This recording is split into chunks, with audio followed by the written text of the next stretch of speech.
Hey everyone, so today is going to be our sketch number 32.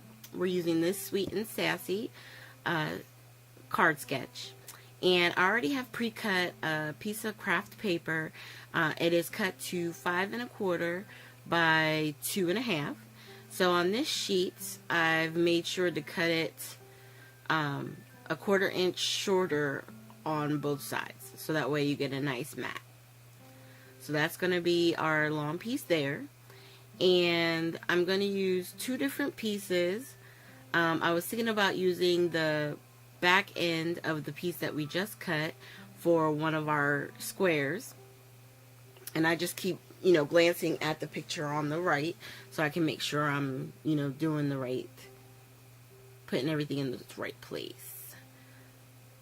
So I decide, I like that green there, and I can stamp on it my sentiment and it'll still show up. So I decided to take this other pink sheet, and what I'm doing is I'm just making sure that I make it the correct thickness and the correct length. So I did 2 3/4 for the width, and then for the length I believe it was 3 3/4. And I just wanted to make sure I had enough to get it to peek out of the side here at the right angle. And I'm liking that. Okay. So then I'm going to put this to the side. And I realize that there's a square, not even a focal piece for the sentiment, but just I guess a focal point for the card itself. And I'm looking through my die cuts to see if I have, any squares that I've already cut. And the only square one I had, which was great, it was in craft, but it was a little too big. So after looking through, I just wanted to, double check. And I keep mine right now in a little Ziploc bag.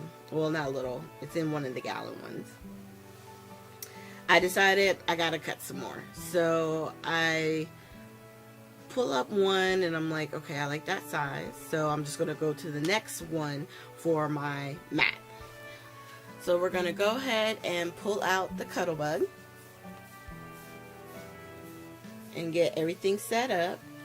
And the first thing I'm gonna cut is the craft paper, and we're gonna use our biggest stitch die and just run it through. Now, at this point, I figure I have it out. I'm recording. I'm just going to show you what I do. So, on this piece of paper, it's big enough that I was able to just barely get 4 craft size squares out of it. And so, real quick, that's all I'm doing is just trying to get the last few pieces to cut out. And not mess it up or move it, because I want to make sure I get all my stitching, my faux stitching on it. So then after that, I did pause it for a second, and I went and got a white scrap, and the white scrap and the pattern paper, which is what I have right here. I'm trying to figure out what I want to put on top of the craft paper, because instead of doing like a stamp, I figured, what if you could use your paper as a focal piece? So I was just double checking, going through it, just wanted to make sure that I picked the right sheet, and I wound up going back to this butterfly one. And I do apologize because I didn't realize that the portion of the Cuttlebug was cut off, so you missed me trying to line it all up. But what I did was I just made sure that I had some flowers and butterfly within the square. And then this is the point where I'm going to cut out the white cardstock, just because I wanted to have some for my stash. Now, I already had this kind of set up the way I wanted the angles, so I tried really hard to keep everything together, and I just lifted up ever so slightly the bottom sheet or the top sheet, so that way I could get some tape underneath, so that way everything lays down perfectly. So now we're going to attach our pattern paper to our mat. And then of course in the middle of a video you always run out of tape, so I had to get me another piece of tape runner. And I'm just going to tear this one piece off because it wasn't really sticking, so I just had to take it off. And then we're going to make sure to line this up as even as possible, but making sure there's also even space from the top and the bottom. And then once we attach the pattern paper to the craft square there, I'm just going to take some of my foam tape and put it on each side and whatever's left over in the center. And then we're going to attach. Before I press it down, I'm just double checking on the computer that I have it in the right spot. So now I'm going to take the Stamp-A-Majig and we're going to ink up our stamp, which is Hello Sweet Friend.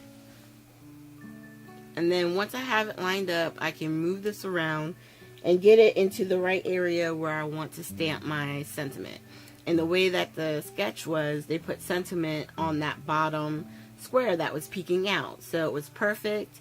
I had a nice solid green piece there, and the Hello Sweet Friend fit perfectly. And your card is complete. This was really fun. Only thing we stamped was the sentiment, and everything else is pattern paper. I love it.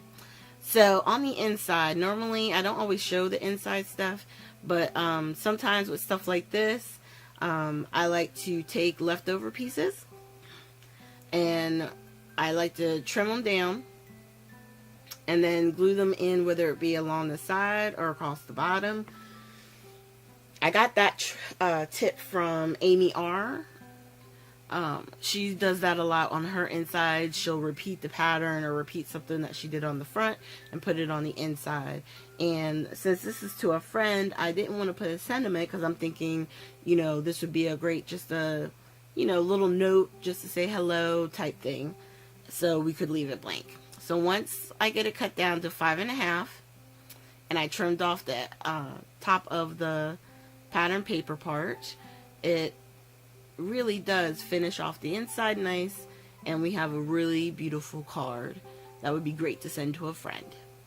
Okay, thank you guys so much for joining me today. I hope you like this card and have fun with the sketch. And please, if you guys are trying it, down below is going to be a link to my Facebook page, which is also Craft with Tea.